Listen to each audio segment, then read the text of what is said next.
तुमने अपनी लाइफ में ये फेज तो जरूर एक्सपीरियंस किया होगा कि तुम कुछ लाइफ में करना चाहते हो लेकिन तुम्हारे अंदर से एक आवाज आती है कि तुम नहीं कर पाओगे, या तुम्हें अंदर से एक बिलीव सिस्टम नहीं हो पाता है कि तुम ये कर पाओगे, लेकिन तुम्हें अंदर से तुम करना चाहते हो किसी चीज लेकिन तुम नहीं कर पाते हो। तो रीजन इसका ये है कि ये एक सेल्फ सेबोटाज जो नेगेटिव है, जो तुम्हें अंदर से रोक रहा है तुम्हें आगे बढ़ने से। अब सवाल ये आता है कि आखिर में सेल्फ सेबोटाज होता क्या है और क्या इसके बिना हम नहीं जी सकते, और अगर ये नहीं होता तो हमारी लाइफ कैसी होती। तो जवाब सिंपल सा है कि अगर ये तुम्हारे अंदर नहीं होता नहीं तो तुम ज्यादा दिन तक सरवाइव नहीं कर पाते।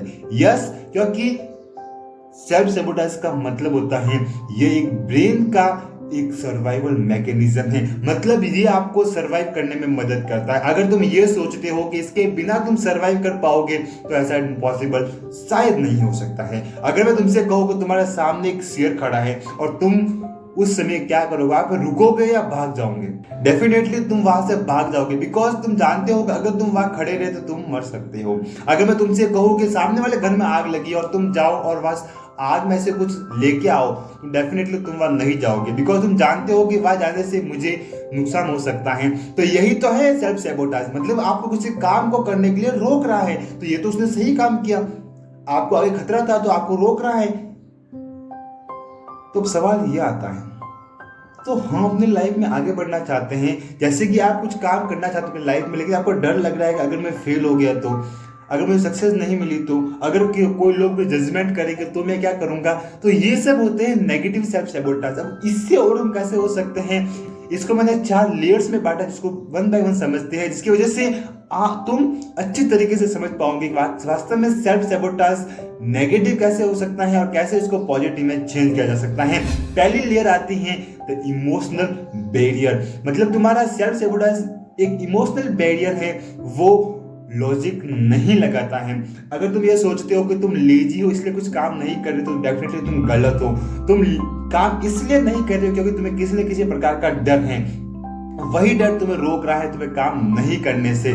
जैसे कि तुम्हें जिम जाना है तो तुम्हें डर लग रहा है कि अगर मैं जिम जाऊंगा तो मुझे हर दिन में कंसिस्टेंट नहीं रह पाऊंगा, तो मुझे रिग्रेट होगा, इसलिए जिम नहीं जाता हूँ। तुम हार्डवर्क करना चाहते हो, तुम फास्ट फूड छोड़ना चाहते, तुम डिसिप्लिन होना चाहते हो, लेकिन तुम जब डिसिप्लिन के बारे में सोचते हो तो तुम्हें लगता है कि अगर मैं डिसिप्लिन नहीं रह पाया तो मेरी सेल्फ स्टीम कम हो जाएगी, मुझे बुरा महसूस होगा। और अगर तुम्हें पता है कि अगर तुम बुक्स पढ़ लेते हो तो तुम्हारी लाइफ चेंज हो जाएगी, लेकिन तुम नहीं पढ़ते हो बिकॉज तुम्हें लगता है कि यार मेरे पास टाइम नहीं है, मुझे समझ में नहीं आ रहा है, यार बुक तो बोरिंग होती है। तो ये तुम्हारा डर है जो तुम्हें काम करने से रोक रहे हैं। तो पहला, तुम्हें अपने इमोशनल बैरियर को ब्रेक करना होगा। अब इसके लिए क्या कर सकते हो कि जो भी तुम्हारे फियर है नहीं, उसको एक मेथड दे रहा हूं, उसको लिख लेना और उसको यूज करके उस इमोशनल वाले बैरियर को तोड़ सकते हो। द फियर नेमिंग मेथड, मतलब आपके जो भी फियर है उसको एक बार लिख लो, क्योंकि जब आप किसी फियर को लिखते हो नहीं तब तुम्हारे अंदर से आवाज आती है कि ये इतना मुश्किल तो नहीं जितना मैं सोच रहा था। देखिए बाय एग्जांपल लेके देखते हैं कि I am avoiding to reading book because deep dive I know that I am not a good learner या गुड रीडर। उस समय जब आप ये लिखते हो नहीं तो अब आप अपने आप से सवाल करते हो, क्या सच में मैं घटिया रीडर हूँ? क्या सच में मुझे बुक पढ़ना पसंद नहीं है, या मुझे पता नहीं है बुक कैसे पढ़ा जाता है? जब आप अपनी फियर को लिस्ट डाउन करोगे तब आप 1 बाय 1 उस पर काम करके उसको इंप्रूव कर पाओगे। नंबर 2 लेयर आती है हैबिट ट्रैक।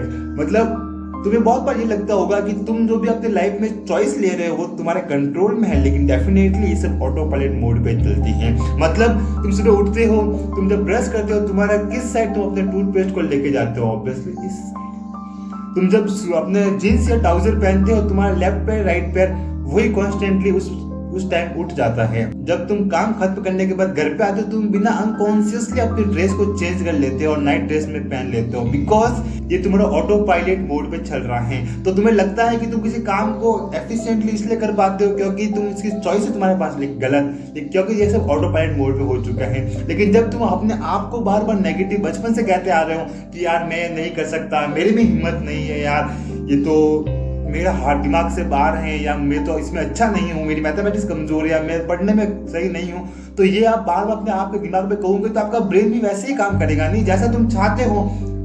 तुम चाह रहे हो कि तुम हिमालय चढ़ो और तुम बार बार उसको कोस रहे हो, तुम कैसे चढ़ पाओगे? अब सवाल ये आता है कि इस हैबिट ट्रैप को तोड़े कैसे? आपको हैबिट स्वैप मेथड को यूज करना होगा। मतलब आप अपनी जो भी करंट हैबिट है जो आपको बदलना चाहते हो उसको तोड़ने की जगह उसको रिप्लेस कर लो। अगर आप बहुत बार फोन यूज करते हो तो फोन को किसी दूसरे रूम में फेंक दो और अपने आसपास बुक्स इकट्ठे कर लो। जब भी टाइम मिले 5-10 मिनट या एक पेज या एक लाइन पढ़ना शुरू कर दो, तुम्हारी लाइफ उस दिन से बदलना शुरू हो जाएगी। नंबर 3 लेयर आती है द आइडेंटिटी कॉन्फ्लिक्ट। ये सबसे बड़ी लेयर है सेल्फ सैबोटाज में। मतलब इसका मतलब आपको अपने आइडेंटिटी चेंज करना होगा। अगर मैं तुमसे पूछूं कि हु आर यू, मैं नहीं पूछ रहा हूँ हु आई एम, मैं पूछ रहा हूँ हु आर यू। तुम अपने आप को कैसे देखते हो, एक हारा हुआ इंसान या एक जीता हुआ इंसान? Choice is your, what do you choose. या तो तुम वो चीज अपने आप के बारे में सोच सकते हो कि मैं कमजोर हूँ, मुझ में ताकत नहीं है, मुझ में इतनी पोटेंशियल नहीं है कि मैं उस काम को कर सकता हूँ, तो तुम अपने आप को ब्लेम कर रहे हो, तुम अपने आप को रोक रहे हो। तो क्या 5 साल बाद या 10 साल बाद तुम अपने आप को वहां देखते हो जहां तुम आज हो?